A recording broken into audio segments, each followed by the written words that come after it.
First ever factory outlet Mukunda jewelleries Kukatpally, Khammam, Kothapet, Somajiguda, Hanamkonda and Suchitra.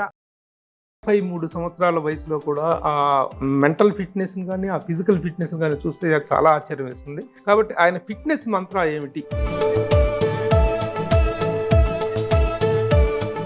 ఆరోగ్యపరంగా, ఆహారపరంగా తీసుకున్నట్టు నియమ నిబంధనలు కానీ పాటించేటువంటి డైలీ లైఫ్ జీవన శైలి ఎలా ఉంటుంది అంటే ఏం చెప్తారు? Half stomach is better. కడుపు నిండా తిన్నా ఉంటారే. ఈ రోజున వాకింగ్ కానీ జిమ్ కానీ వాటి గురించి ఎంతెంత సమయం కేటాయిస్తారు? 10,000 స్టెప్స్ అని పెట్టుకున్నాను. ఈ రోజుకి 10,000 స్టెప్స్ చేస్తారా? ఆహారంలో పర్టికులర్గా ఈ ఆహారం మెయింటైన్ చేస్తాను, ఇవి తింటాను, దీనివల్ల ఈ ప్రోటీన్ వాల్యూ ఉంటుంది. మనం ఏం తింటున్నాము, ఎంత తింటున్నాము, దాంట్లో క్యాలరీస్ ఎంత ఉంటాయి.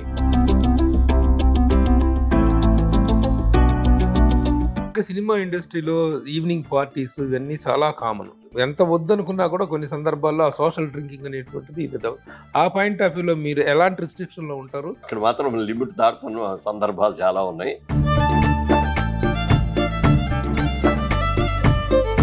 రామారావు గారు బాగా ఫుడ్డీ అని, బాగా తింటారని, అసలు ఆయన మెయింటెనెన్స్ ఎలా ఉండేది? ఎన్టీ రామారావు గారు హీరోగా చేసే రోజుల్లో వాళ్ళ ఇంటి ముందు ఒక లారీ ఇసుక అన్లోడ్ చేయించి పెట్టుకున్నాడు అక్కడ.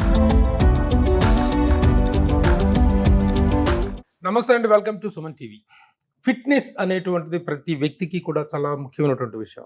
ఆరోగ్యపరంగా తీసుకునేటువంటి నిర్ణయాలు, ఆరోగ్యపరంగా పాటించేటువంటి నియమాల వల్లనే ఫిట్నెస్ అనేటువంటిది ఏర్పడుతుంది. ఆ ఫిట్నెస్ అనేటువంటి దాన్ని కొంతకాలం మెయింటైన్ చేయగలుగుతారు కొంతమంది, కొంతకాలం తర్వాత వదిలేస్తారు, నెగ్లెక్ట్ చేసేస్తారు, ఇంకా కుదరదులే అని చెప్పేసి ఒక ఉదాసీనతకి వెళ్ళిపోతారు. అలాంటి పరిస్థితుల్లో cinema stars they need to maintain that fitness throughout their career. ఆ విధంగా ఫిట్నెస్ విషయాన్ని గురించి మనం మాట్లాడాల్సి వస్తే, మనం ప్రస్తుతం టాలీవుడ్లో ఫస్ట్ మాట్లాడాల్సినటువంటి వ్యక్తి ప్రముఖ నిర్మాత, నటులు, రియల్టర్ మురళీమోహన్ గారు. ఇప్పుడు 83 సంవత్సరాల వయసులో కూడా ఆ మెంటల్ ఫిట్నెస్ కానీ ఆ ఫిజికల్ ఫిట్నెస్ కానీ చూస్తే అది చాలా ఆశ్చర్యం వేస్తుంది. కాబట్టి ఆయన ఫిట్నెస్ మంత్ర ఏమిటి? ఇప్పుడేదో ఆరోగ్యపరంగా కొంచెం వయసు మిదిరిన తర్వాత ఆరోగ్యపరమైనటువంటి జాగ్రత్తలు తీసుకోవటం అనేటువంటి వేరే విషయం. కానీ మొదటి నుంచి కూడా హీ హాస్ బీన్ మెయింటైనింగ్. నమస్తే మురళీమోహన్ గారు. నమస్తే అండి. ఇప్పుడు నేను ఇంట్రడక్షన్ ఇచ్చిన తర్వాత ఇక మీ ఫిట్నెస్ రహస్యం ఏమిటి అనేటువంటిది, ఈ మధ్య కాలంలో అయితే మీరు ఆరోగ్యపరంగా చాలా కేర్ తీసుకోవడం అనుకుంటారు, కానీ ఎర్లీ ఏజ్ నుంచి కూడా మీది ఒక డిసిప్లిన్ లైఫ్. ఆ డిసిప్లిన్ అనేటువంటిది ఎలా అబ్బింది? ఆరోగ్యపరంగా, ఆహారపరంగా తీసుకున్నట్టు నియమ నిబంధనలు కానీ పాటించేటువంటి డైలీ లైఫ్ జీవన శైలి ఎలా ఉంటుంది అంటే ఏం చెప్తారు సార్? ప్రతి వ్యక్తికి ముందు తల్లి ముఖ్యం. మన అడుగులు వేయటం దగ్గర నుంచి, మన కష్టాలు నేర్పిన దగ్గర నుంచి తల్లే. అందుకనే తల్లి తన బిడ్డల్ని క్షేమంగా చూసుకోవడానికి తాపత్రయపడుతుంది. అలాగే మా అమ్మగారు కూడా నన్ను ఎలా ఉండాలి, 10 మందితో ఎలా మాట్లాడాలి, ఎలాంటి ఆహారం తినాలి, ఎంత తినాలి, ఇవన్నీ కూడా మా అమ్మగారి దగ్గర మొట్టమొదటి నేర్చుకున్నాం. ఇంకా ఒక వయసు వచ్చే వరకు అమ్మగారే చూశారు ఇవన్నీ కూడా. తర్వాత కాలేజీకి వెళ్ళినప్పుడు కూడా మాకు క్యారేజ్ రోజు ఇంటి దగ్గర నుంచి వచ్చేది. అక్కడికి నెల్లూరు హాస్టల్లో ఉన్న ఇంటి దగ్గర నుంచి, మా ఊరు నుంచి దగ్గర కాబట్టి ఇంటి దగ్గర నుంచే ఒక మనిషి క్యారేజ్ తెచ్చేవాడు. నాకు ముఖర్జీ గారిని ఒక నిర్మాత, విజయబాబు నాయుడు గారు, ముగ్గురు ఒకే రూమ్ లో ఉండేవాళ్ళం. అక్కడ మాకు ముగ్గురు ఒకే ఊరు కాబట్టి ముగ్గురికి ఒక వ్యక్తి తీసుకొచ్చి తెచ్చేవాడు. అట్లా ఇంటి భోజనం తింటాం, బయట భోజనాలు సాధ్యమైనంత తక్కువ తింటాం. ఎన్నో విందులు వినోదాలు ఉన్నప్పుడు, పెళ్ళిళ్ళు ఇట్లాంటివి ఉన్నప్పుడు, శుభకార్యాలు ఉన్నప్పుడు తింటాం. అప్పుడు కూడా చాలా జాగ్రత్తగా తింటాం అలవాటు చేశాం అనమాట. ఎప్పుడు కూడా చాలా మంది చెప్పేది ఏంటంటే హాఫ్ స్టమక్ ఇస్ బెటర్. ఇప్పుడు కూడా కడుపు నిండా తిన్నా ఉంటారే, అది ఎప్పుడు మంచిది కాదు. ఓసారి హాఫ్ కడుపుతో సరిపెట్టుకో. ఏదన్నా ఎట్టి పరిస్థితి వస్తే, ఇప్పుడు అలాంటి వాడికి ఏమవుతుంది, 10 మంది పిలుస్తారు, 10 మంది దగ్గరికి వెళ్ళాలి. వాళ్ళు భోజనం చేయమంటారు, వీళ్ళు భోజనం అంటే ఇంకోళ్ళు భోజనం చేయమంటారు. అసలు చేయకపోతేనే ఒప్పుకోరు. అందుకని ఒకసారి కొద్దిగా భోజనం, ఒకసారి ఇంకొంచెం భోజనం, ఒకసారి డెజర్ట్, అట్లా తీసుకుంటే ఏదో మేనేజ్ చేస్తాం. అది అమ్మగారు నేర్పడం మూలంగా బిగినింగ్ నుంచి కూడా నేను ఏ రోజున కూడా ఓవర్ వెయిట్ రాలేదు. రోజు ఎక్సర్సైజ్ చేసే రోజులు ఎక్సర్సైజ్ చేసాం, రన్నింగ్ చేసే రోజుల్లో రన్నింగ్ చేసాం, తర్వాత స్విమ్మింగ్ చేసే రోజుల్లో స్విమ్మింగ్ చేశాను, యోగా చేసే రోజుల్లో యోగా. అట్లా వయసును బట్టి అవసరం బట్టి ఎప్పుడు ఒకటే చేస్తే కూడా బోర్ కొడుతుంది. శరీరానికి కూడా ఎప్పుడు ఒకే మాదిరి చేస్తే అది కూడా మాట దానికి కూడా వెరైటీ కావాలి. మనం భోజనం రోజు ఒకే కొత్త భోజనం పెడితే తింటాం, మనం తినలేము. అందుకని భోజనం కూడా రకరకాల 4 కూరలు ఎలా తింటాం అలాగే మనం చేసే ఎక్సర్సైజ్ లో కూడా 3-4 రకాలు అనుకొని మన వయసుని బట్టి కానీ ఇది కానీ అవి చేస్తూ ఉండాలి, అయ్యే చేస్తూ ఉండాలి. సార్ అసలు ఈ ఫిట్నెస్ అవేర్నెస్ అనేటువంటిది మీకు ఏ ఏజ్ లో స్టార్ట్ అయింది? అంటే ఆరోగ్యంగా ఉండాలి, ఫిట్నెస్ ఉండాలి.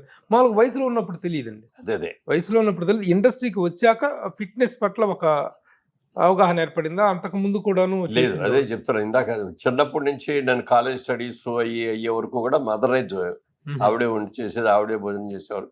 ఎంత తినాలో ఆవిడే పెట్టేవారు. ఊరికి కొసరు ఇంకొంచెం తిని బాబు ఇంకొంచెం తిని బాబు అనేది ఉండదు. ఎంత కావాలో అంతే. మా ఇంటికి ఎవరైనా గెస్ట్లు వస్తే కూడా అన్ని టేబుల్ మీద పెడతాను, చుట్టూ కూర్చున్నారు. బాబు ఎవరు సిగ్గుపడకుండా ఎవరికి ఏం కావాలో తీసుకోండి. మా ఇంట్లో బలవంతాలు ఉండవు, వడ్డీస్తాలు ఉండవు, అన్ని సెంటర్లో పెడతాం. మీకు ఏది కావాలో అది తీసుకోండి, ఎంత కావాలంటే అది కూడా తీసుకోండి అని అట్లా చెప్తాం. అదే అలవాటు మాకు అందరికి కూడా, ఇంట్లో కూడా. అది పెళ్ళైన తర్వాత అక్కడి నుంచి నా బాధ్యత అంతా నా భార్య టేక్ కేర్ చేసింది. అందుకని నేను అప్పుడు బిజినెస్ మ్యాన్ గానే పెళ్ళి అయ్యేటప్పటికి బిజినెస్ మ్యాన్ లో ఉన్న రోజు ఎక్కువ సేపు వర్క్ చేయటం, టూర్స్ ఎక్కువ ఉండేది నాకు. మోటార్ సైకిల్ మీద ఉండి రైతుల దగ్గరికి వెళ్ళిపోవటం, ఊళ్ళలోకి విలేజెస్కి వెళ్ళటం ఇవన్నీ ఉండేది. బాగా తిరిగి వచ్చేవాడిని. అందుకని నాకు ఎప్పుడు ఏ భోజనం పెట్టాలి, ఎలాంటి భోజనం పెట్టాలి అనేది మా ఆవిడకి బాగా తెలుసు. అక్కడి నుంచి మరి ఇప్పుడు దాకా కూడా ఇంటి భోజనం తింటాం. కానీ సినిమా ఆర్టిస్ట్ అయిపోయిన తర్వాత ఏమైపోయిందంటే అవుట్డోర్ షూటింగ్, ఎక్కడెక్కడికి వెళ్ళటం, అక్కడ బెస్ట్ భోజనాలు, హోటల్ భోజనాలు తింటాం. దీని మూలంగా కొంత అప్ అండ్ డౌన్స్ వచ్చాయి. అయినా చాలా జాగ్రత్తగానే చేసేవాడిని. చిన్న ఉదాహరణ చెప్తాను. ఓ రోజు మేకప్ వేసుకుంటా ఉండగా అప్పుడు కొంచెం పొట్ట పెరిగింది, షూటింగ్ బిజీగా ఉండటం వల్ల అనుకున్నంత ఎక్సర్సైజ్ చేయలేకపోయా. ఎవరిని చూస్తారేమో నాప్కిన్ తీసుకొని ఇట్లా వేసుకొని కూర్చొని చేస్తాను. ఆ కాశ్యపర్ వచ్చాడు. కాశ్యపర్ వచ్చి కాసేపు చూసిన తర్వాత, సార్ కొలతలు మారిపోతున్నాయి, మీరు ఎక్సర్సైజ్ చేయాలి, నడగాలి, వాళ్ళు పొట్ట తగ్గించుకోవాలి అన్నాడు. వీడితో చెప్పించుకోవాల్సి వచ్చింది నేను, నిజమే కదా అని వెంటనేనండి ఇమీడియట్ గా నెక్స్ట్ డే నుంచి తినే ఫుడ్ కొత్త తగ్గించి కొంచెం ఎక్సర్సైజ్ పెంచి మళ్ళీ దాన్ని కంట్రోల్ చేసుకోవడానికి కొంచెం పడింది. ఎవరు కొంతమంది చెప్పేది ఒకటి అయితే మన క్రమశిక్షణ కూడా ఉండాలిగా. మొహం కట్టుకోవడానికి చదువుకోవడానికి వెళ్ళినప్పుడు అర్థం కనపడతా ఉంటాం, అర్థంలో చూసుకుంటా ఉంటాం. చాలా మంది నన్ను అంటారు, మీరు మాకు ఇన్స్పిరేషన్ అండి, మీరు చెప్పి మేము ఫాలో అవుతా ఉంది. మరి అంత ఇన్స్పిరేషన్ అంత ఫాలో అయ్యేటప్పుడు నేను ఎలా ఉండాలి? ఎక్కువ జాగ్రత్తగా ఉండాలి కదా. ఎప్పుడైనా కొంచెం లావుగా కనపడో ఏదో కనిపించడం అర్థంలో కనపడితే ఏంట్రా మొహం ఏంట్రా పొట్ట ఏంట్రా, ఊళ్ళో వాళ్ళందరూ నిన్ను ఇన్స్పిరేషన్ అని చెప్పి అనుకుంటున్నారు, నువ్వేంటి ఎట్లా ఉన్నావు అని నాకు నేనే తిట్టుకొని మళ్ళీ చేసుకున్నా. ఇప్పుడు ఓకేరా, ఇప్పుడు బాగున్నావు, ఇదే మెయింటైన్ చేయి అని నాకు నేనే చెప్పుకున్నా. ఎవరో చెప్పుకునే పని లేకుండా మనకు మనమే. తర్వాత ఇప్పుడు కూడా నేను ప్రతిరోజు స్నానం చేయపోగానే వేయింగ్ మిషన్ మీద ముందు నుంచుంటాను. ప్రతిరోజు చూస్తా. వెయిట్ ఎందుకు చూస్తాను అంటే ఒక రెగ్యులర్ గా ఉన్నామా లేదా అని చూసుకోవటం. ఏదైనా ఒక 3 పాయింట్లు 4 పాయింట్లు పెరగొచ్చు తగ్గొచ్చు అంతవరకే తప్ప అంతకంటే మించి పెరగదు. ప్రజెంట్ వెయిట్ ఎంత మెయింటైన్ చేస్తున్నారు మీరు? బిగినింగ్ డేస్ లో అయితే 60-65 చేసేవాడి అండి. సినిమా ఆర్టిస్ట్ అయిన తర్వాత మాక్సిమం 75 దాకా ఇప్పుడు కూడా దాటి. అలాగే నేను సినిమాలో యాక్ట్ చేసిన అన్ని రోజులు కూడా నా pant size 36, shirt size 42. Shirt tight అయినా పొట్ట ఎక్కువ పెరిగితే పొట్ట పెరుగుద్ది, ప్యాంట్ వేసుకునేటప్పుడు టైట్ అయినా తేడాలు వచ్చేస్తున్నాయి కొలతలు. మనం ఇదాలి కాదు సార్, మీరు 36 కాదు సార్ 38 తీసుకోండి సార్ అన్నాడు. చచ్చినా తీసుకోను, 38 తీసుకుంటే దానికి అలవాటు పెడతాం, తర్వాత 40 కావాల్సి వస్తుంది. ప్యాంట్ సైజ్ కూడాను అది కూడా కంట్రోల్ ఉంటుంది. దాని ఇన్ఫ్లుయెన్స్ ఉంటుంది. ఎంత టైట్ గా ఉంటేనే బెటర్, టైట్ గా ఉంటేనే లూజ్ గా ఉంటేనేమో జారిపోతుంది, బెల్ట్ పెట్టి బిగిస్తాం. ఇక పెరుగుతా వచ్చావు అనుకోండి సైజులు పెద్ద సైజులు వేసుకోవాల్సి వస్తాయి. ఎందుకంటే దాన్ని పెరగనిస్తే అది ఇష్టం వచ్చినట్టు పెరిగిపోతుంది. ఇప్పుడు మనకి 4 రోజులు మీరు వెయిట్ చూసుకోకుండా వెళ్ళిన భోజనాలు ఇవన్నీ తినేసి కొంచెం ఇష్టమైన కొన్ని ఇంట్లో అవ్వచ్చు బయట అవ్వచ్చు తిన్నాం అనుకోండి, పెరగటం మనకి తెలియకుండా పెరిగిపోతాం. కానీ ఆ పెరిగిన దాన్ని తగ్గించుకోవడానికి చాలా చాలా కష్టపడాలి. 2 కేజీలు పెరిగాం అనుకోండి, ఈ 2 కేజీలు తగ్గించడానికి ఎన్ని రోజులు పడుతుందో తెలుసా? 4 రోజుల్లో పెరగచ్చు 2 కేజీలు. ఆ 2 కేజీలు తగ్గించాలంటే 20 రోజులు 4 రోజులు పడుతుంది. అందుకని ఎప్పుడు ఎక్కడికి వెళ్ళినా ఏ భోజనాలకి బయటకు వెళ్ళినా కూడా ఆ లిమిట్ దాటు. అందుకని రోజు చూసుకుంటా, ఇవాళ కేజీ పెరిగిపోయాం తేడా వచ్చిందంటే మెన్నాడు ఇంకా ఓవర్ వర్క్ చేయటం, కొంచెం తినే ఫుడ్ తగ్గించుకోవడం, అట్లా సెల్ఫ్ కంట్రోల్ ఎక్కువ. ఒకసారి మీ ఇంటర్వ్యూలో చూశాను సార్ ఒక చక్కని పదం, ఆ, మన లోపలికి వెళ్ళే ఆహారం మన ఆరోగ్యాన్ని డిసైడ్ చేస్తే, మన నోట్లోకి వెళ్ళే ఆహారం మన ఆరోగ్యాన్ని డిసైడ్ చేస్తే, మన నోటి నుంచి బయటకు వచ్చే మాట మన క్యారెక్టర్ని డిసైడ్ చేసి అవును, అనేటువంటి ఒక చక్కని కొటేషన్ మీ ఇంటర్వ్యూలో చూడటం జరిగింది. అదే that you have been maintaining all these. Correct గానండి. ఇప్పుడు మనం తినే భోజనం మనం దాన్ని ఆస్వాదించి తింటాం. బాగుంది అని అనుకుని 2 ముద్దలు తినకూడదు. 2 ముద్దలు తినే అబ్బా భుక్తాయాసంగా ఉంది, కడుపు ఉబ్బరంగా ఉంది అని అనిపించుకోకూడదు. నోట్లోంచి అది మన తినహారం బయటికి రాకూడదు, లోపలికి వెళ్ళి అడిగిపోయి వెళ్ళాల్సిందే తప్ప బయటికి మనం తినదే బయటికి రాకూడదు. ఓసారి అబ్బా ఇక్కడ దాకా వచ్చేసిందండి, కడుపు నిండా తిన్నానండి అంటారు కొంతమంది. చాలా తప్పది. ఎప్పుడు కూడా మనకి జీర్ణం చేసేటటువంటి కెపాసిటీ మనకి ఎంత ఉందో చూసుకొని దాన్ని బట్టి తినాలి. అంత మించి తింటే. అట్లాగే మీ రోజుల్లో మీరు హీరోగా ఉధృతంగా ఉన్నటువంటి రోజుల్లో ఈ హెల్త్ అవేర్నెస్ అనేటువంటిది ఇంత ఇదిగా లేదు. ఈ జిమ్ సెంటర్స్ కానీ, ఫిట్నెస్ సెంటర్స్ కానీ, హెల్త్ మీద అవేర్నెస్ కానీ ఇంతగా లేదు. అప్పట్లో మీరు ఎలా, ఎంతవరకు ఉన్నటువంటి పరిమితులు ఉండేవి మీకు? బయటికి వెళ్ళినప్పుడు ఏమైందంటే మార్నింగ్ వాక్ వెళ్ళటం ప్రాబ్లం అయిపోయేది. అందుకని ఇంట్లోనే కూర్చొని స్ట్రెచ్చింగ్స్ చేయటం, బెండింగ్స్ చేయటం, ఇట్లా అన్ని చేసుకొని ఆ హోటల్ రూమ్ లోనో ఎక్కడో ఉంటేనో అట్లా చేసుకునేవాడిని. ఇంటి దగ్గర ఉంటే మాకు అన్ని ఉన్నాయి, జిమ్ కూడా. సో మా జిమ్ లోనే మేము చేసుకుంటాం, అంతవరకు సరిపోద్ది. ప్రజెంట్ ఏంటి మీ యాక్టివిటీ ఈ రోజున? వాకింగ్ కానీ, జిమ్ కానీ, వాటి గురించి ఎంత సమయం కేటాయిస్తారు మీరు?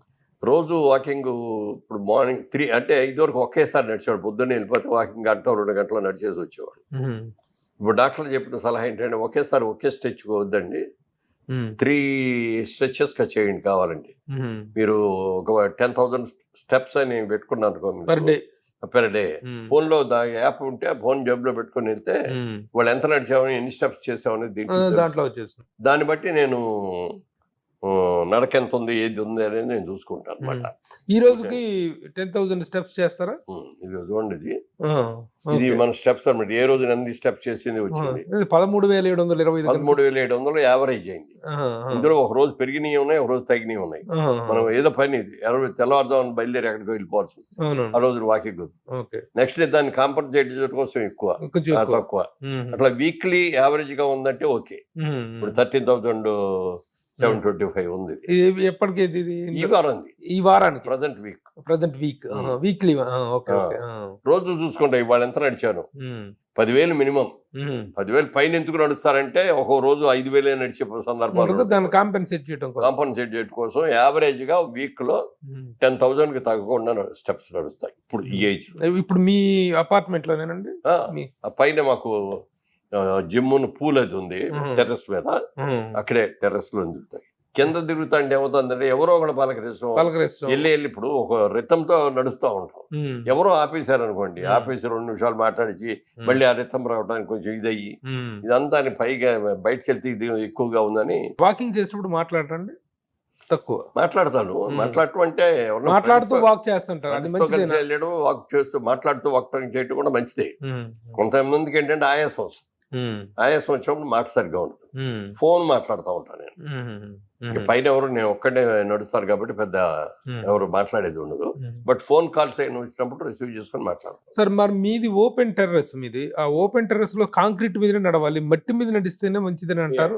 నడిస్తే మంచిదని, కానీ వాళ్ళ కొత్త షూస్ వచ్చిన తర్వాత అద్భుతమైన షూట్స్, అది మీరు మెట్టి మీద నడిచారా, దీని మీద టెర్రస్ మీద దీంతో హార్డ్ ల్యాండ్ చేశారా అనేది ఉండదు. దీంట్లోనే ఆ కుషన్ షూ వల్ల మంచి డిఫరెన్స్ రాసినా కూడా ఏమో.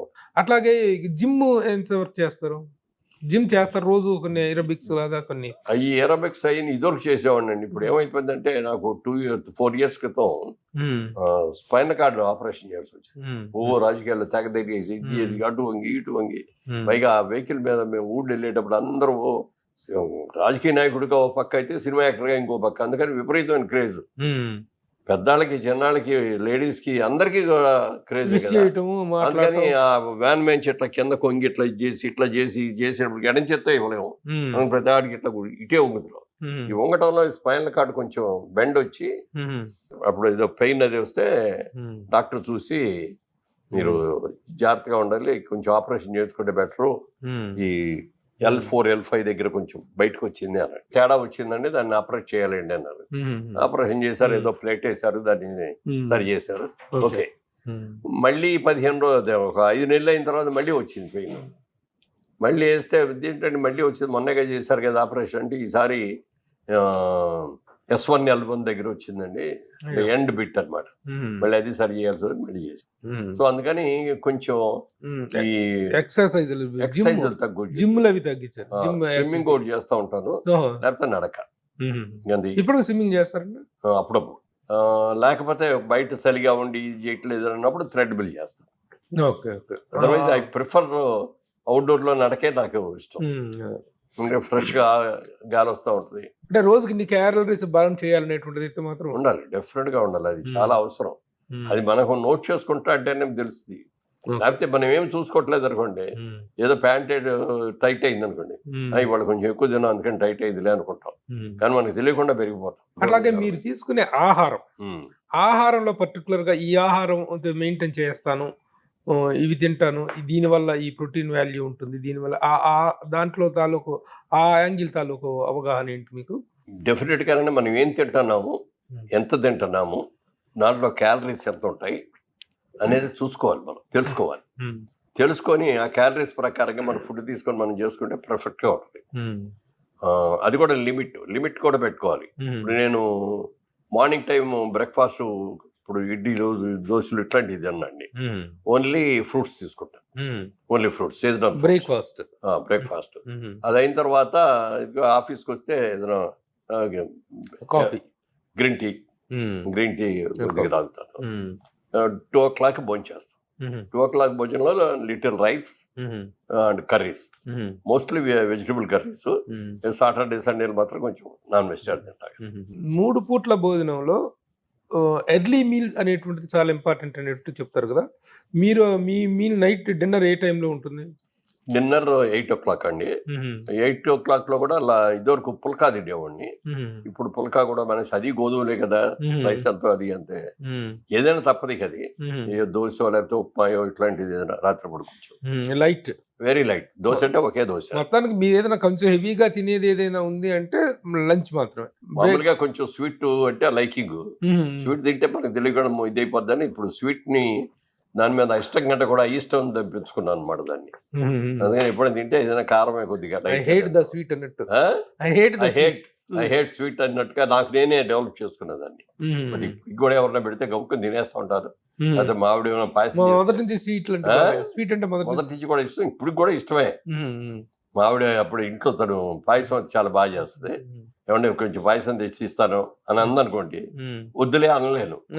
అందుకని నేను ఆవిడకి చెప్తాను, ఇదిగో ఇట్లాంటి నాకు టెంప్టేషన్ పెట్టమాకు, నువ్వు టెంప్టేషన్ పెట్టి కానీ తినాలనిపిస్తుంది, మరి ఈ తినదాన్ని అరిగించుకోవడానికి మర్నాడు కష్టపడాల్సి వస్తుంది, వద్దులే అంటాం.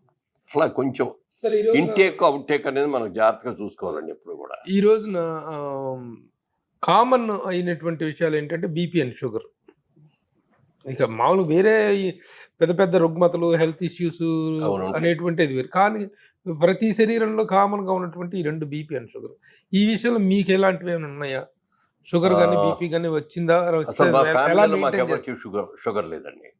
మా ఫాదర్ కి షుగర్ లేదు, మా మదర్ కి షుగర్ లేదు, నాకు షుగర్ లేదు, మా అబ్బాయికి షుగర్ లేదు, మా అమ్మాయికి షుగర్ లేదు. కానీ ఇంటికి వచ్చిన కోడలకు కొద్దిగా షుగర్ ఉంది, నేను చేసుకుని మా ఆవిడికి షుగర్ ఉంది, కానీ మా పిల్లలకి రాలా. సో షుగర్ ప్రాబ్లం లేదు. బీపీ మాత్రం నాకు చిన్నప్పటి అస్సలు బీపీ ఉండేది కాదు. సినిమాల్లోకి వచ్చిన తర్వాత ఒకసారి హైదరాబాద్ కూడా షిఫ్ట్ అయిన తర్వాత మన పార్క్ ఉంది కదా, కేబీఆర్ పార్క్ లో నడుస్తూ ఉంటారు. సాటర్డే సండేలు అపోలో హాస్పిటల్లో ఎవరు తీసుకు చిన్న క్యాంప్ లాగా పెట్టి చూస్తాను. నా అక్కర్లేదయ్యా అని చెప్పా, రండి సార్ ఊరిని ఒకసారి బీపీ చూపించుకోండి అన్నాడు. అంటే చూసుకో అన్నాడు. చూసుకో కరెక్ట్ గా ఉందా అన్న, లేదు సార్ కొంచెం ఎక్కువ ఉంది అన్నాడు. తప్పు చూసుకుంటా, మళ్ళీ చూడన్నా, మళ్ళీ చూసుకోవడం అంతే ఉంది సార్. ఏంటిది బీపీ? నాకు అసలు బీపీ లేదు కదా అనుకున్నా. ఇంటికి వెళ్ళిన తర్వాత డాక్టర్ గారికి ఫోన్ చేసి, ఇది వాకింగ్ నడిచి వస్తున్నానండి, నడిచి వచ్చిన తర్వాత ఇట్లా అడిగాను, బీపీ ఉందండి అన్నాడు. అంటే మీరు నడిచి వచ్చిన తర్వాత కూడా నీకు బీపీ ఉందంటే నీకు బీపీ ఉంది, నువ్వు నడవకుండా ఇంట్లో కూర్చున్నప్పుడు చూసినప్పుడు కొంచెం ఉందన్నా కూడా అది లైట్గా వదిలేయచ్చు. బట్ 1 hour నడిచి వచ్చిన తర్వాత వెంటనే చూస్తే నీకు షుగర్ ఉంది అని అంటే డెఫినెట్గా నీకు షుగర్ ఉంది, బీపీ ఉంది, ఐఎమ్ సారీ బీపీ, నీకు బీపీ ఉంది, అందుకని జాగ్రత్తగా ఉండు అని చెప్పి ఒక టాబ్లెట్ ఇచ్చారు, పెట్టారు. అది ఇప్పటికే వేసుకుంటున్నాను అంతే. ఆ ఒక టాబ్లెట్ తప్ప అంతకంటే వేయకూడదు బీపీ. అందుకని బీపీ పెరగకుండా కూడా మ్యాక్సిమం జాగ్రత్తగా చూడు. ఇంకొక కామన్ డిసీజ్ ఏంటంటే ప్రతి ఒక్కరిలో కూడా ఉంటుంది ఇండైజెషన్, హైపర్ ఎసిడిటీ. ఎసిడిటీ అనేటువంటిది లేకుండా ఏమి తిన్నా పులితేపులు రావటం, గుండె మండటం, ఇలాంటి కామన్ ఇష్యూస్ ఉన్నాయి. ఈ కామన్ ఇష్యూ అనేటువంటిది ప్రతి ఒక్కరిలో ఉంటుందండి. ప్రతి ఒక్క పొద్దున్నే లేగానే ఏదో ఒక ప్రజోల్, ఒమేప్రజోలు, జింటాకు, హిస్టాకు, ఒమేప్రజోలు, పెంటాప్రజోలు, ఎసోమోప్రజోలు, పేర్లని బాగా తెలిసి నీకు వాడుతూ ఉంటా. I'm constant user. సో ఈ ప్రజోల్స్ వాడటం కానీ ఆ ఇండైజెషన్ ఇష్యూస్ ఏమైనా ఉన్నాయా మీకు? అవి లేవు, కానీ ఒక్కోసారి తిన్న దాంట్లో గ్యాస్, మనం తిన్న ఫుడ్ మూలంగా కానీ ఏదన్నా కానీ అదే పడకపోతే కొంచెం గ్యాస్ ఫామ్ అవుతుంది, కడుపు బురంగా ఉంటుంది. ఇక అప్పుడైతే ఇవి సింపుల్గా ఏం చేస్తాను, కొంచెం ఒక్కడు తీసి నోట్లో వేసుకొని దాన్ని నవలకుండా అలాగే చూ చేస్తాను. చేస్తే దాంట్లో మరి టాబ్లెట్స్ వాడే స్థాయికి వెళ్ళదు. Tablets gas issues common issues ఈ మూడే జనరల్ కామన్. రీసెంట్ గా మా ఇంట్లో మా అబ్బాయి, మా తమ్ముడు, మరి మా మనవరాళ్ళు అందరూ కూడా డైటింగ్ చేస్తారు. అందరికి కూడా వాళ్ళకి డైటీషియన్ ఉంటారు. ఆ డైటీషియన్ దగ్గర నుంచి రోజు నెలకింత, వారానికింత అని అవన్నీ కూడా చూసుకుంటా పెంచడం తగ్గించడం కూడా వాళ్ళే చేస్తారు. వాళ్ళన్నీ కూడా క్యాలరీస్ చెప్పేసారు. క్యాలరీస్ ఉన్న టేబుల్ ఒకటి టేబుల్ ఇస్తారు. ఆ టేబుల్లో అసలు చూసుకుంటే తెలుస్తుంది. మా బాబు అన్న మీరు అందరూ అది చేస్తాను, నేను చూడు, నేను ఏమీ నాకు డైటీషియన్ లేడు, ఎవరు లేరు, నేను పర్ఫెక్ట్గా ఉన్నానా లేదా అన్న. లేదు పొద్దునపూట మీరు ఫ్రూట్స్ చాలా ఎక్కువ తింటారా, ఎన్ని షుగర్ ఉంటుంది, మీరు ఫ్రూట్స్ తగ్గించాలి అన్నాడు. నిజమా అంటే నిజమే అన్నాడు. తగ్గించాను. మార్నింగ్ లేవగానే నో బ్రేక్ఫాస్ట్, రాగి జావ తాగుతాను, టీ తాగితే గ్రీన్ టీ తాగుతాను, అందరూ షుగర్ కానీ ఏమంటే పాలు కానీ ఉండవు. అలాగే సినిమా ఇండస్ట్రీలో ఈవినింగ్ పార్టీస్ ఇవన్నీ చాలా కామన్. వీటిల్లో ఎంత వద్దనుకున్నా కూడా కొన్ని సందర్భాల్లో ఆ సోషల్ డ్రింకింగ్ అనేటువంటిది ఇది. ఆ పాయింట్ ఆఫ్ వ్యూలో మీరు ఎలాంటి రిస్ట్రిక్షన్లో ఉంటారు, ఎలా అవాయిడ్ చేస్తారు, ఎలా ఒకవేళ తీసుకుంటే ఏ డోసేజ్లో తీసుకుంటారు, అది ఎలా మెయింటైన్ చేస్తారు? కొంచెం అక్కడ మాత్రం లిమిట్ దాటుతున్న సందర్భాలు చాలా ఉన్నాయి. నెక్స్ట్ డే చూసుకొని వెయిట్ చూసుకునేప్పుడు 1/2 kg 3/4 kg తేడా వచ్చేస్తాయి. అమ్మో తప్పు చేసాం, పార్టీకి వెళ్ళినా కూడా మనం ఇంకా తగ్గించుకోవాలి ఫుడ్ అని అనుకొని చేయటం. అందుకే ఒక్కొక్క రోజు ఎక్కువ నడుస్తా, ఒక రోజు తక్కువ నడుస్తా. ఫుడ్ ఓకే, నేను అడిగేది డ్రింకింగ్, సోషల్ డ్రింకింగ్ అంటే నేను అది ఎప్పుడో గానీ రోజు రెగ్యులర్ గా తీసుకోను. ఇప్పుడున్న మంత్లీ పార్టీస్ నేను ఎప్పుడు చూడలేదు. అదే ఇన్ని సంవత్సరాలు మంత్లీ సోషల్ గ్యాదరింగ్ లోకి వెళ్ళిన తర్వాత తప్పనిసరి అవుతుంది అది. అందుకని అది లిమిట్ ఏదో 2 packs అని పెట్టుకుని ఆ 2 packs తీసుకుని ఉంటాను. దానికి తోడటాలు కానీ పడిపోవటాలు అసలు ఎప్పుడు ఎక్కువ మాట్లాడేసేటాలు కానీ ఏం ఉండవు. అసలు తీసుకున్నారో లేదో కూడా తెలియదు. ఇన్ని సందర్భాలు ఇన్ని పార్టీస్ లో మిమ్మల్ని చూస్తున్నాం కానీ ఏ రోజు అసలు ఒక ఇది కనిపించదు. లిమిట్ లో ఉంటాం. అంటే ముందు వేసుకోవటమే 30 ml 40 ml వేసుకొని అందులో సోడా. అంటే డ్రింక్ లో కూడా సార్ కొన్ని కూడా బ్రాందీ అండ్ విస్కీ అని ఉంటాయి. ఈ షుగర్ మీరు ఏది ప్రిఫర్ చేస్తారు ఒకవేళ తీసుకుంటే? నాగేశ్వరరావు గారు నాకు చెప్పినప్పుడు అయితే బ్రాండీ దాని మీద చెప్పారు ఆయన. కొన్నాళ్ళు బ్రాండీ తాగాను. ఇంట్లో బ్రాండీ కూడా అప్పుడు తెప్పించుకొని అయ్యేది వాడేవాడిని. ఇంట్లో అసలు తాగను, బట్ ఏదైనా సందర్భం వస్తే అప్పుడు. కానీ బయటికి వెళ్తా అండి, ఎక్కడికి వెళ్ళినా బ్రాండీ ఎక్కడ ఉండలేదు. ఏ పార్టీలో వెళ్ళినా చూసినా విస్కీలే ఉంటాయి. ఈ సభలో నాకు బ్రాండీ కావాలని చెప్పి అన్ని ఆడబండి పరిగెత్తి బ్రాండీ తేవటానికి వెళ్ళాం. లేకపోతే నేనే నా బాటిల్ నాకు కొందలేండి నేను తీసుకోవడం కానీ ఇవన్నీ ఎందుకు వచ్చింది అని చెప్పి. మాక్సిమం నెలలో ఉంటే 2 పార్టీలు ఉంటాయి. అంటే 2 కిట్టి పార్టీల్లో మెంబర్ని. ఆ కిట్టి పార్టీ రోజున వాళ్ళు మందు భోజనం అవన్నీ ఉంటాయి. నా కిట్టి నాకు వచ్చినప్పుడు నేను అందరికి అట్లాగే ఇస్తాను, ఆడుకున్నప్పుడు మాకు అట్లాగే ఇస్తారు. మీకు ఇండస్ట్రీకి 2 కళ్ళు అంటూ వాళ్ళు, అలాగే మీకు కూడా ఆదర్శంగా 2 కళ్ళు అంటూ వాళ్ళు అఖిలేని రామారావు గారు, నాగేశ్వరరావు గారు. వీళ్ళిద్దరు ఫిట్నెస్ మ్యాటర్స్లో రామారావు గారు బాగా ఫుడ్డీ అని, బాగా తింటారని, అసలు ఆయన మెయింటెనెన్స్ ఎలా ఉండేది? ఆయనతో అత్యంత రామారావు గారు భోజన ప్రియుడు. షూటింగ్ జరుగుతూ ఉండగా ఏమన్నా మిరపకాయ బజ్జీ లాంటివి తెచ్చినంటే బ్రదర్ తీసుకురండి బాగా ఒక 20-30 బజ్జీలు బజ్జీలు అట్లా 20-30 బజ్జీలు. దాంతో మిరపకాయతో సహా నవలేసి తినేసాం. కాడ మాత్రం అవతల మారేసేవారు తప్ప మిగిలిన అంటే అట్లా తిన్నా కూడా దానికి కఠోరమైన ఇదిగా చేస్తాడు. మరి ఆ రోజుల్లో ఏం లేవు కదా, జిమ్స్ ఏమి లేవు కదా. ఎన్టీ రామారావు గారు హీరోగా చేసే రోజుల్లో వాళ్ళ ఇంటి ముందు ఒక లారీ ఇసుక అన్లోడ్ చేయించి పెట్టుకున్నాడు అక్కడ. రోజు తెల్లవారుదాం లేసి పారపుచ్చుకొని ఈ లారీ ఇసుక ఇటు పక్క వస్తాడు, మళ్ళీ నెక్స్ట్ డే అటుది ఇటు తీసి వస్తాడు. అంటే ఒంగోని చేయటం, పారతో చేయటం, స్వెట్టింగ్ బాగా వచ్చేస్తే బాడీకి ఫుల్ ఎక్సర్సైజ్. ఆయన ఎంత తిన్నా కూడా అది మాత్రం మెయింటైన్ చేస్తాడు. అదే ఆయన ఎక్సర్సైజ్, అదే ఆయన జిమ్. ఇంట్లో ఉన్న జిమ్మే, ఇంట్లో జిమ్. అలాగే మరి పౌరాణికాలు చేసినప్పుడు పైన షర్ట్ కూడా ఉండదు కదా. ఏదో ఇప్పుడు ఇట్లా అంటే పైన కోటో ఇటో ఏదో వేస్తాం, కొంచెం కవర్ చేస్తాం. పౌరాణికాలు వేసినప్పుడు చాలా జాగ్రత్తగా ఉండాలి, అందుకని చాలా స్ట్రిక్ట్ గా ఉంటారు ఆయన. ఆయన రోజుకి ఒక్క మీలే తింటారు. అది కూడా తెల్లవారుజామున 5 తినేస్తారు విత్ 1 full చికెన్. కోడి వండిచ్చేసి పెడతారు అక్కడ, శుభ్రంగా దాంతో భోజనం చేస్తారు. అంతే. మళ్ళీ నెక్స్ట్ డే మార్నింగే నాటుకోడు, మళ్ళీ నెక్స్ట్ డే మార్నింగే ఫుడ్. మధ్యలో ఇంకేం తినరా? మధ్యలో తినరా అంటే చిన్న స్నాక్ లాంటి బజ్జీలు, మీరు అన్నారట బజ్జీలు అట్టటి. బజ్జీలు కూడా ఎక్కువ కాదు, ఏదో స్నాక్ నైట్ టైం కూడా ఏమైనా ఫ్రూట్స్ తీసుకుంటారేమో, అంతే. Only 1 meal. ఇప్పుడు అది మనలా కూడా పెరిగిపోయింది బాగా. మా తమ్ముడు రోజు 1 meal, మా అబ్బాయి రోజు 1 meal. నన్ను కూడా 1 meal చేయమన్నారు. నాకు వద్దులే, మేము చేసే 1 meal చేసామంటే మొహం బిక్కుపోతే ముందు సినిమా ఆర్టిస్టులకు మొహం జాగ్రత్తగా చూసుకోవాలి కదా. అట్లాగే రామారావు గారు డ్రింక్ విషయంలో కూడా అసలు ఎప్పుడు డ్రింక్ చేసేవారు కాదు. లేదు, నాకు తెలిసి ఎప్పుడు చూడలేదు నేను. నాగేశ్వరరావు గారు తీసుకుంటారు కానీ, నాగేశ్వరరావు గారు కూడా ఆయన గుండె ఆపరేషన్ అయిన తర్వాత డాక్టర్ సాక్ష్యం ఇచ్చారు అనమాట. రోజు ఒక 2 pegs బ్రాండీ మాత్రం తీసుకొని, మంచి బ్రాండీ. అది ఆయన నాకు ఇచ్చాడు అసలు. కానీ రామారావు గారు కొన్ని పనులు చేస్తుంటే అసలు ఆయన మొండితనము, ఆయన ఇది చాలా ఆశ్చర్యంగా ఉండేది. ఒకరోజు కైకాల సత్యనారాయణ గారు, గుమ్మడి గారు వీళ్ళందరూ ఏదో పార్టీ చేసుకొని డ్రింక్ చేస్తుంటే, ఏం తాగుతున్నారు మీరు అంటే, ఏం లేదంటే వీళ్ళందరూ ఆయన పెద్ద గ్లాసులు దాచి పెట్టుకుంటుంటే, ఇది ఫ్రూట్ పెంచండి, ఏం లేదు ఫ్రూట్ పెంచండి అంటే, మేమైతే తాగితే అది గటగట తాగేసి అడబడేసి అట్లాంటి. అట్లాగే కారాకిల్లి ఎవరు వేసుకొని అదేదో విజయవాడలో ఉండగానే కారాకిల్లీలు వేసుకునేవారు. హోటల్ దగ్గర గవర్నమెంట్ సెంటర్ లో ఉంటుంది అనమాట. రోజు అక్కడ వెళ్ళగానే 4 కిల్లీలు కట్టిస్తాడు, ఆ కారాకిల్లి వేసుకునేవాడు. సినిమాలోకి వచ్చిన తర్వాత అందరూ చెప్పిన మేకప్ వాళ్ళు కానీ డైరెక్టర్ అని చెప్పాక, ఈ పళ్ళు గారబట్టేస్తాయి, కారాకిల్లి తింటే వద్దు అంటే మానేశారు. కానీ ఆయన ట్రావెల్ చేసేటప్పుడు మెడ్రాస్ చెప్పడం అన్ని ఇయ్యే కదా, ట్రైన్సే కానీ ఫ్లైట్స్ ఉండేవి కాదు కదా. అవుట్డోర్ షూటింగ్ వైజాగ్ కానీ లేకపోతే రాజమండ్రి కానీ ఇంకో చోట కానీ వెళ్ళేటప్పుడు ట్రైన్ లో ట్రావెల్ చేసేటప్పుడు స్టేషన్ తీసుకొచ్చి ఇచ్చేవాడు ఆ కార్కి. అలాగే ఆయనకి మార్నింగ్ టిఫిన్ క్యారేజ్ అక్కడికి వచ్చేది, లంచ్ టైంకి రాజమండ్రిలోనూ లంచ్ టైంకి మళ్ళీ అక్కడ క్యారేజ్ చేయటం.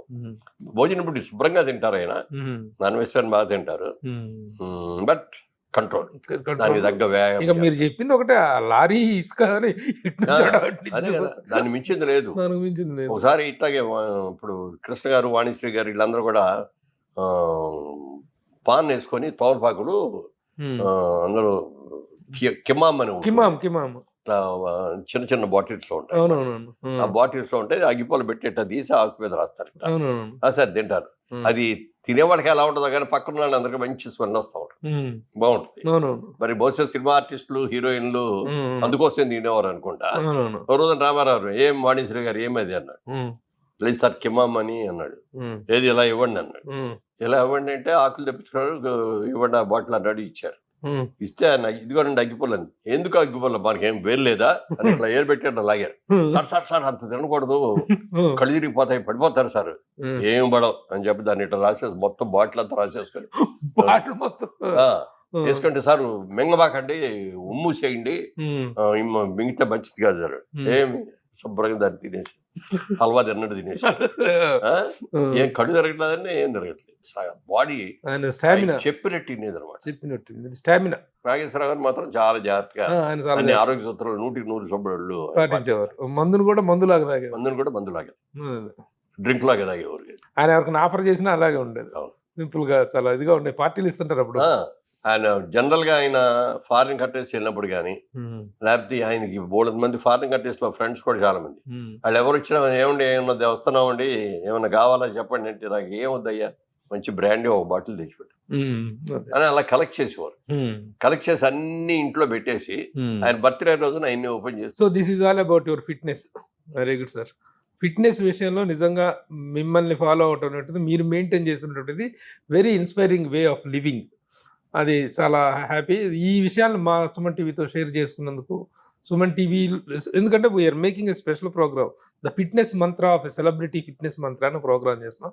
దాన్ని ముందుగా మీతో స్టార్ట్ చేయడం అనేటువంటిది చాలా హ్యాపీ. మీరు సమయం కేటాయించినందుకు చాలా చాలా థ్యాంక్స్. ఎందుకంటే ఆరోగ్యమే మహాభాగ్యం అనేది సామెత ఉంది. అవును. మనం ఏం తింటున్నాం, ఎంత తింటున్నాం, ఎలా తింటున్నాం అనేది కూడా మన అవగాహన లేకుండా ఉంటే మనకి మనమే అనారోగ్యం పాలవుతాం. ఎంత కాలం బతికా ఉన్నది కాదు ముఖ్యం, ఎంత ఆరోగ్యంగా ఉన్నాం అనేది ముఖ్యం. ఈ ఫైనల్ కొటేషన్ అదిరిపోయింది. అంతే. Thank you sir. Thank you very much. నమస్తే. సుమన్ టీవీలో మీ పర్సనల్ అండ్ బిజినెస్ ప్రమోషన్స్ కోసం కింది నెంబర్కి కాంటాక్ట్ చేయండి.